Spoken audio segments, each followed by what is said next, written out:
Avatar Meher బాబాకి జై. మెహ్రా ప్రేమ అనే పుస్తకంలోని బాబా మీద మెహ్రాకి గల ప్రేమ గురించి మనం తెలుసుకుంటున్నాం. మెహర్ బాబా తన అవతార కార్యక్రమంలో నవజీవన కార్యక్రమం ప్రారంభించారు. ఆ కార్యక్రమం 1949 అక్టోబర్ 16వ తేదీన ఆ కార్యక్రమం మొదలుపెట్టారు మెహర్ బాబా. ఎంతో విశిష్టత సంతరించుకున్న ఆ నవజీవన కార్యక్రమానికి 16 మంది పురుషులను, 4 స్త్రీలను మాత్రం బాబా ఎన్నుకున్నారు. వాళ్లతో నవజీవన కార్యక్రమం మొదలైంది. ఆ 4 స్త్రీలు మెహ్రా, మణిజా, గోహెర్, మెహరులు. ఆ నవజీవన కార్యక్రమం ఒక వినూత్నంగా సాగింది. కాలినడకన ప్రయాణం, బిచ్చమెత్తగా వచ్చిన దానిని తినడం, ఎంత కష్టమొచ్చినా ఎంత బాధనైనా చలించకుండా ఆనందంగా గడపడం, ఉన్న చోట ఉండకుండా అలా ఎన్నో కార్యక్రమాలు చేస్తూ తన ఆధ్యాత్మిక శక్తిని విడుదల చేస్తూ తన సహచరులతో ఒక సహచరుడిగా ఉంటూ తిన్న చోట తినకుండా ఎప్పుడు పడితే అప్పుడు ఎక్కడికి వెళితే అక్కడ ఎలా ఉంటే అలా ఉన్న పళంగా మెహర్ బాబాను అనుసరించి వెళ్ళాలి వాళ్ళు. ఎన్ని కష్ట నష్టాలకు లోనైనా ముఖంపై చిరునవ్వులొలికిస్తూ నిరాశ నిస్పృహ జీవనాన్ని గడిపారు వాళ్ళు. బాబాను పెద్దన్నయ్యగా భావించి అలా నడుచుకోవాలి. నవజీవనంలో శరీరానికంటే మనస్సుకు పెద్ద పరీక్ష వంటిది నవజీవనం. బాబాకు ఎల్లవేళలా మెహ్రా ఏది కావాలో ఏది ఇవ్వాలో చూసుకునేది. బాబా కొరకు ప్రతిరోజు స్త్రీ మండలి వారు మంచినీళ్ళు తెచ్చి ఇచ్చేవారు. ఒకరోజు బాబాకు స్త్రీ మండలి మంచినీరు ఇవ్వడం మర్చిపోయారు. ఆ రోజు పక్కనే ఉన్న నూతిలోని నీరు తీసుకుని తాగారు బాబా. అది మొదలు మెహ్రా మాత్రం బాబా కొరకు మంచినీళ్లు తేవడం మర్చిపోలేదు. నిరంతరం బాబా కొరకై తప్పించేది మెహ్రామాయి. మెహ్రా గురించి బాబా ఇలా అనేవారు: మెహ్రా నా మక్కువ చేరుకున్న ప్రేమికురాలు, పవిత్రులలో పవిత్రురాలు. ఆమెకు నాపైనున్న ప్రేమ అపారం. నన్ను ప్రేమించవలసిన రీతిగా ఆమె ప్రేమిస్తున్నది అన్నారు మెహర్ బాబా. మెహర్ ప్రభు పురుష మండలితో కలిసి భిక్షకు వెళ్ళేవారు.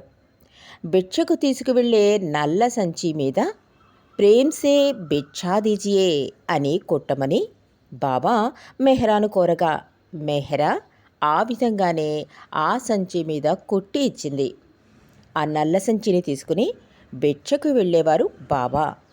నవజీవనంలో పురుషులు తెల్ల దుస్తులు ధరించి తలకు ఆకుపచ్చని పాగాలు ధరించేవారు.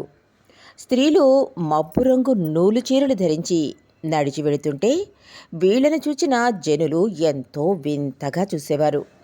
వీళ్ల మధ్యలో బాబా దేదీప్యమానంగా వెలిగిపోతూ ఆకర్షణీయంగా కనబడుతుంటే వాళ్ళంతా ఆశ్చర్యంతో బాబా భగవంతుడని వారికి తెలియకుండానే వారంతా మెహర్ బాబాకు నమస్కారం చేసేవారు.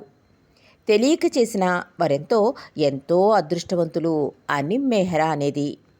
పవిత్ర ప్రేమ మాధుర్యాన్ని లోకానికి చవి చూపడానికే మెహర్ ప్రభు మెహ్రాను పుట్టించారు. ఆమె ఈ యుగంలో ఆవిర్భవించిన ప్రేమ స్వరూపిణి. అందుకే మెహ్రానుద్దేశించి బాబా ఆమె నా ప్రేమశక్తి అనేవారు. మెహ్రా హృదయ నివాసి అయిన మెహర్ ప్రభు తన ప్రేమతో లోకాన్ని మేల్కొల్పారు.